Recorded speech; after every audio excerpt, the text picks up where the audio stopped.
Silicon city Bengaluru ಜನರಿಗೆ double shock. ಹಾಲು current ದರ ಏರಿಕೆ ಜೊತೆಗೆ ಕಸಕ್ಕೂ ಕಟ್ಟಲೇಬೇಕು ಟ್ಯಾಕ್ಸ್. ಈಗಾಗಲೇ ಬೆಲೆ ಏರಿಕೆಯಿಂದ ತತ್ತರಿಸುತ್ತಿರುವ ಬೆಂಗಳೂರಿನ ಜನತೆಗೆ ಮತ್ತೊಂದು ಆಘಾತ ಎದುರಾಗಿದೆ.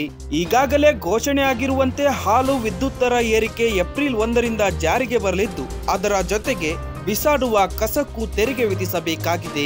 ಬಿಬಿಎಂಪಿ ಕಸದ ತೆರಿಗೆ ಬೆಂಗಳೂರು ನಿವಾಸಿಗಳಿಗೆ ಡಬಲ್ ಶಾಕ್ ಎದುರಾಗಲಿದ್ದು, ಅದರೊಂದಿಗೆ ಈ ತೆರಿಗೆ ಮನೆ, ಅಂಗಡಿ, ಮುಂಗಟ್ಟಿನ ಕಸಕ್ಕೂ ತೆರಿಗೆ ಪಾವತಿ ಮಾಡಬೇಕಾಗಿದೆ ಎಂದು ಬೆಂಗಳೂರು ಮಹಾನಗರ ಪಾಲಿಕೆ ಸೂಚಿಸಿದೆ.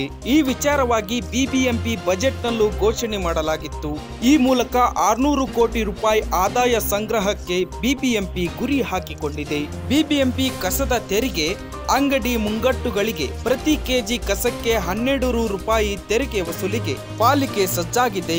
ಕಸದ ಸಂಗ್ರಹ ವಿಲೇವಾರಿ ಹೆಚ್ಚಾಗುತ್ತಿದ್ದು, ಈ ಕಾರಣದಿಂದ ತೆರಿಗೆ ವಿಧಿಸಲಾಗುತ್ತಿದೆ ಎಂದು ಬಿಬಿಎಂಪಿ ಹೇಳಿದೆ.